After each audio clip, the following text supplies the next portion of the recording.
মালদা দক্ষিণ থেকে লোকসভা কেন্দ্রে লড়াই করছে। আমি মালদার প্রত্যেকটা মায়েদের, দিদিদের, ভাইদের, বোনেদের, সমবয়সী, সতীর্থ, প্রবীণ, নবীন সবাইকে ধন্যবাদ জানাবো।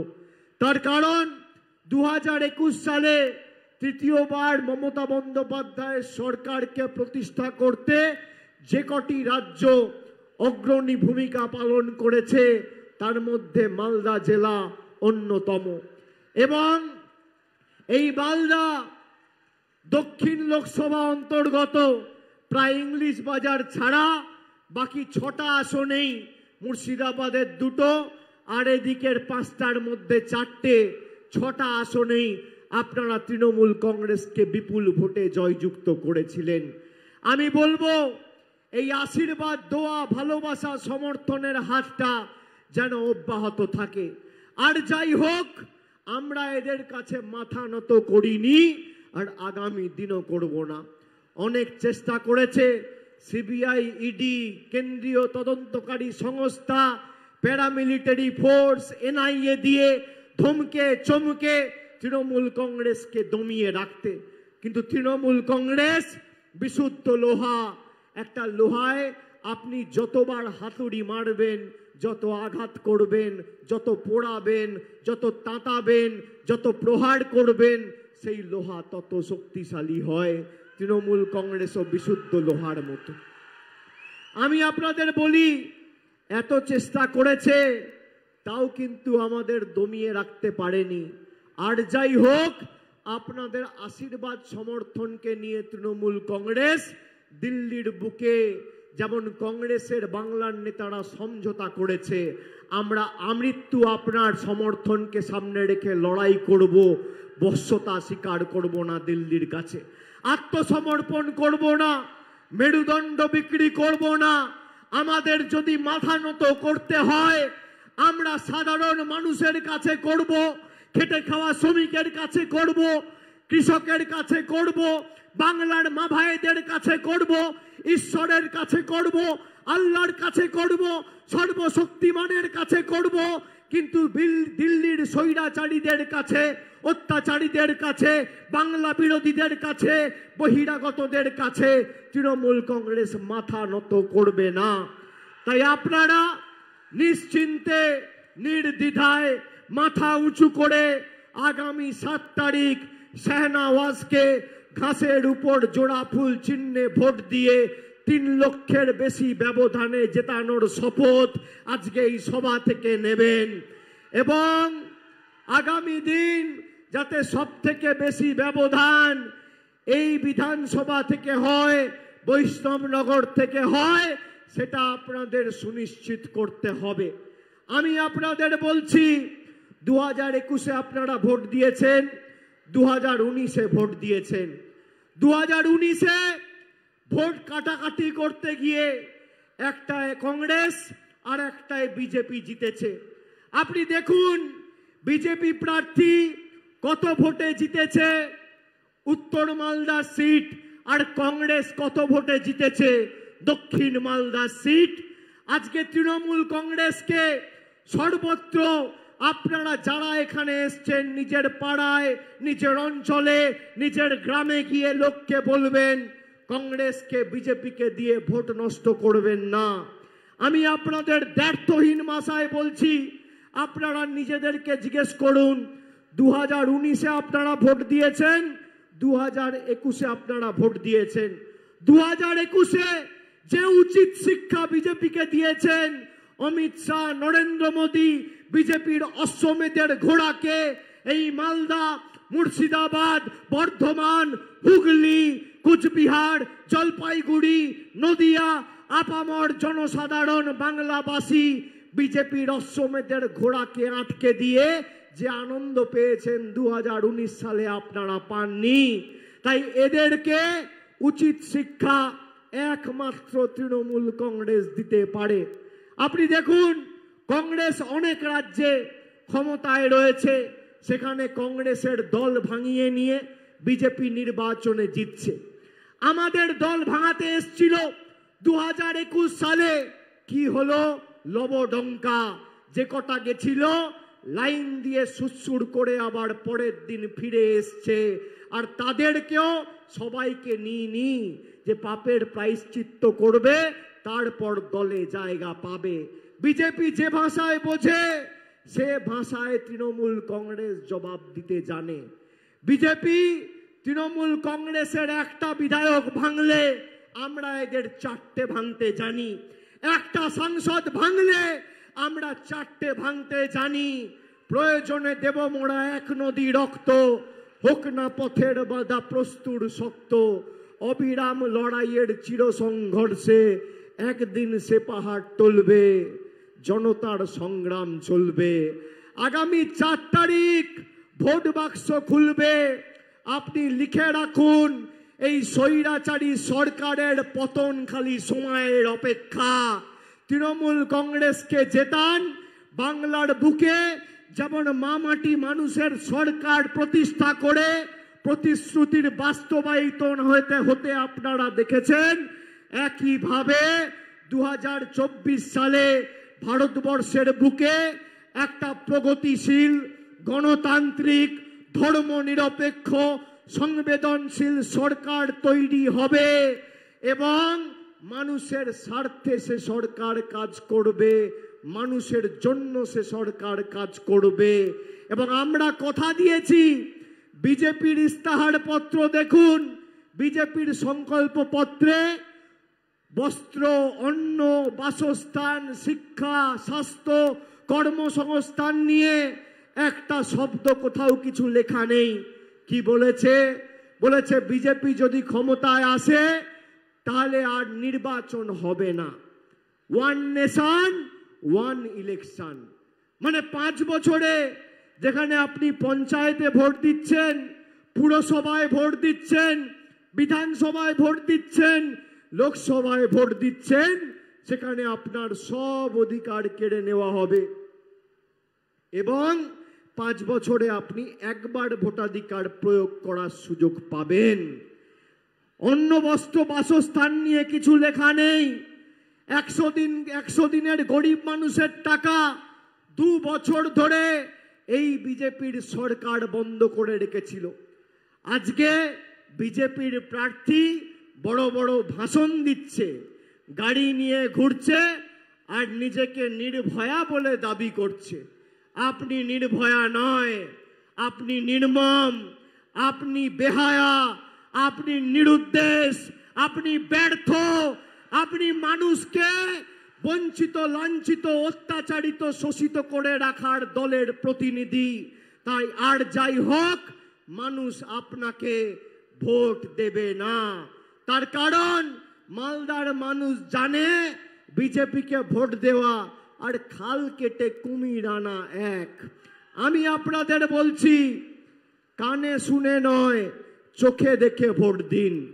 যে মমতা বন্দ্যোপাধ্যায় যে কথাগুলো বলেছিল কথা রেখেছে কিনা। 2 দিন আগে ভারতবর্ষের প্রধানমন্ত্রী বলছে 10 साल में मैंने खाली ट्रेलर दिखाया, पिक्चर अभी बाकी है। মানে 10 বছর সিনেমার ট্রেলার দেখিয়েছে। সিনেমাটা উনি যদি যেতেন তাহলে 24 থেকে 29-এ দেখাবেন। 10 বছরের সিনেমার ট্রেলার কি? 10 বছরের সিনেমার ট্রেলার হচ্ছে 100 দিনের টাকা বন্ধ। 10 বছরের সিনেমার ট্রেলার কি? আবাসের টাকা বন্ধ। 10 বছরের সিনেমার ট্রেলার কি? সর্বশিক্ষা মিশনের টাকা বন্ধ। 10 বছরের সিনেমার ট্রেলার কি?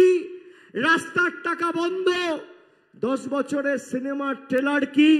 50 টাকার পেট্রোল 100 টাকা। 10 বছরের সিনেমার ট্রেলার কি?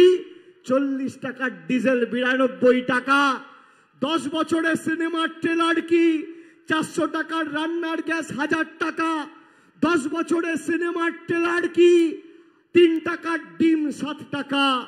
10 বছরের সিনেমার ট্রেলার কি? 100 টাকার চা পাতা 280 টাকা কেজি। 10 বছরের সিনেমার ট্রেলার কি? 50 টাকার সরষের তেল 200 টাকা লিটার। 10 বছরের সিনেমার ট্রেলার কি? 17 টাকার কেরোসিন 75 টাকা লিটার। 10 বছরের সিনেমার ট্রেলার কি?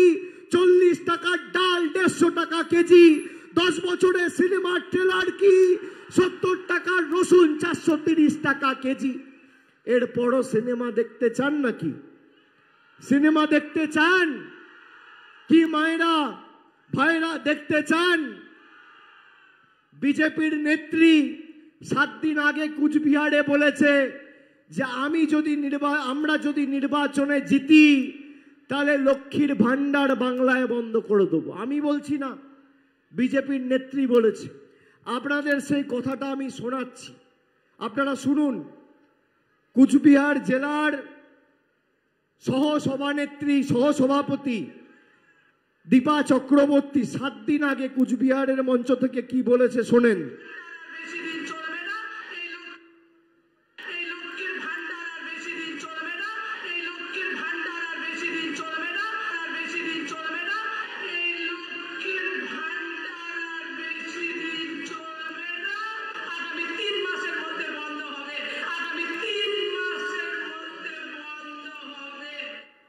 কে বলছে?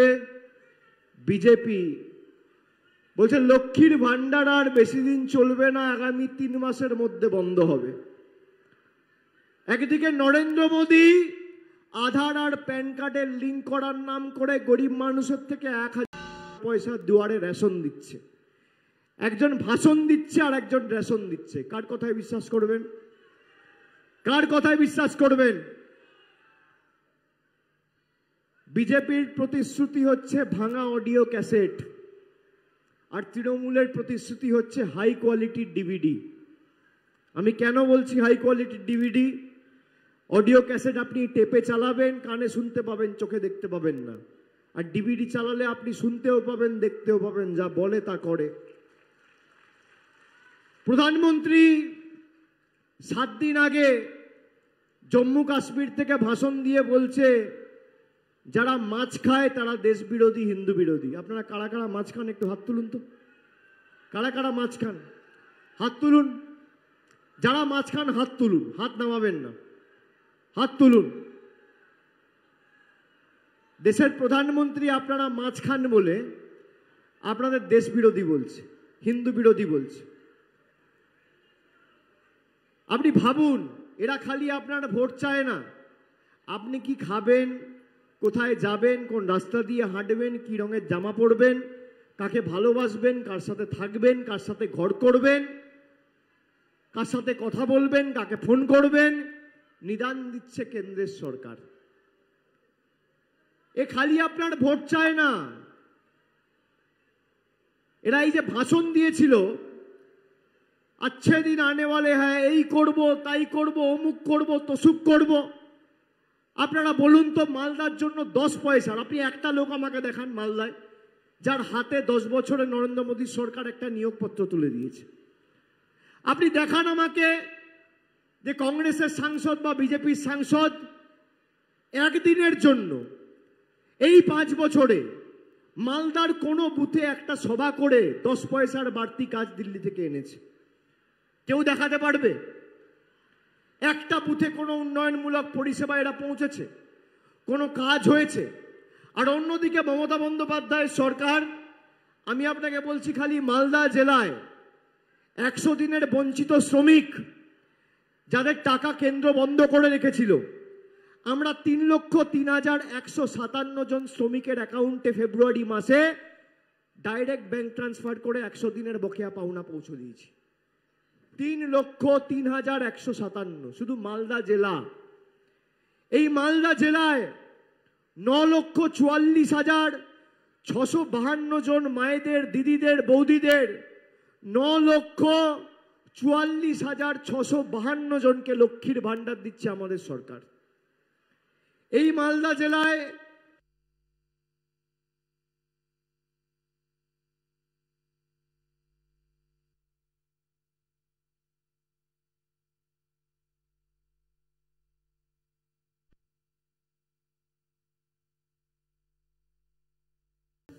আপনারা দেখছেন 4টায় 4 দিক, আপনাদের সঙ্গে রয়েছে আমি অঙ্কুর। এই মুহূর্তের অন্যতম গুরুত্বপূর্ণ খবর, বহরমপুরের ভোট পিছবে। বহরমপুরের ভোট পিছিয়ে দিক নির্বাচন কমিশন, এমনটাই পর্যবেক্ষণ কলকাতা হাইকোর্টের। আপনারা সকলেই জানেন গত 17ই এপ্রিল রামনবমীর দিন মুর্শিদাবাদের রেজিনগরের কাছে একটি রামনবমীর মিছিল যাচ্ছিল। সেই মিছিলকে কেন্দ্র করে অশান্তি হয়, ছাদের ওপর থেকে ইট পড়ে, যে ঘটনাকে কেন্দ্র করে যথেষ্ট অশান্তির সৃষ্টি হয়।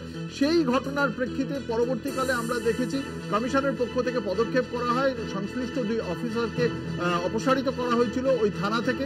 কিন্তু সেই ঘটনার প্রেক্ষিতে বহরমপুর যে লোকসভা কেন্দ্র, সেই লোকসভা কেন্দ্রের যে ভোট, সেই ভোট পিছিয়ে দেওয়ার কথাই আজ বলা হয়েছে কলকাতা হাইকোর্টের পক্ষ থেকে।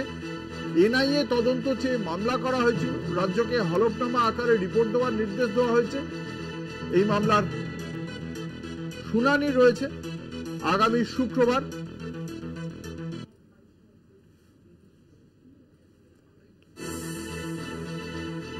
আপনাদের জানি রাখি গত 17ই এপ্রিল রামনবমীর দিন এই ঘটনাটি ঘটে।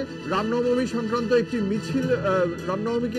মিছিল বেরিয়েছিল এবং রেজিনগরের কাছে যে মিছিল বেরোয় সেই মিছিলের ওপরেই ছাদের ওপর থেকে ইট পড়ে, যে ঘটনাকে কেন্দ্র করে যথেষ্ট উত্তেজনা ছড়ায় ওই এলাকায়।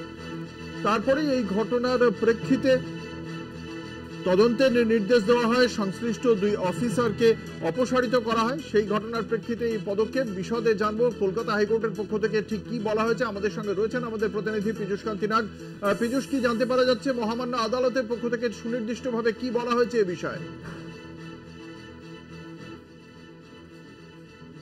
এনআইএ তদন্তকে প্রধান বিচারপতি ডিভিশন বেঞ্চে যে মামলা দায়ের হয়েছিল, সেই মামলার শুনানি চলাকালীন প্রধান বিচারপতি মন্তব্য করেন, যেখানকার মানুষ 8 ঘন্টা শান্তিপূর্ণভাবে থাকতে পারে না, সেখানে ভোট করে হবে।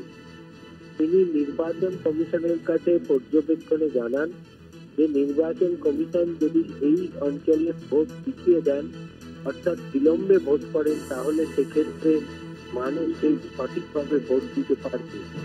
বিচারপতি প্রধান বিচারপতি মন্তব্য করেন, এই ঘটনার পিছনে কাদের স্থান ছিল, তার কারণ যে ধরনের ঘটনা ঘটেছে এই ধরনের ঘটনা অভিপ্রেত নয়। প্রধান বিচারপতি বলেন, এখানে মানুষ নিজেদের উৎসব পালন করতে পারেন না সঠিকভাবে, এখানে কিভাবে ভোট শান্তিপূর্ণভাবে ভোট হবে তা আশা করা যায়। আগামী 26শে এপ্রিল মামলার শুনানির দিন ধার্য হয়েছে, তবে তার মধ্যে কেন্দ্রীয় সরকার এবং কেন্দ্রীয় তদন্তকারী সংস্থা এবং রাজ্য সরকার প্রত্যেককে হলফনামা দিয়ে এই মামলার সম্পর্কে তাদের নিজের বক্তব্য জানাতে হবে। যেটা পীযূষ জানতে চাইবো, এই যে ভোটটা পিছিয়ে দেওয়ার কথা বলছে মহামান্য আদালত, সেক্ষেত্রে কি নিরাপত্তা সংক্রান্ত অশান্তি এখনো পর্যন্ত পুরোপুরিভাবে প্রশমিত হয়নি, সেই আশঙ্কা থেকে আদালতের এই পর্যবেক্ষণ? একদমই তাই। যেখানে বিচারপতি মন্তব্য করতে গিয়ে তিনি উপলব্ধি করেছেন রেজিনগরের ঘটনা যে ঘটেছে এবং সেক্ষেত্রে একটি উৎসব পালনকে কেন্দ্র করে যদি এই ধরনের ঘটনা হয়, তাহলে সেক্ষেত্রে ভোটের ক্ষেত্রে যে রাজনৈতিক অশান্তিতে সৃষ্টি হবে না, তার কি সিকিউরিটিতে দেবে। এই কারণের জন্য প্রধান বিচারপতি পর্যবেক্ষণ তিনি সুপারিশ করেছেন নির্বাচন কমিশনের কাছে এই অঞ্চলের ভোটকে বিলম্বিত করা যায়। ধন্যবাদ। আমাদের সঙ্গে ছিলেন আমাদের প্রতিনিধি পীযূষ কান্তি নাগ।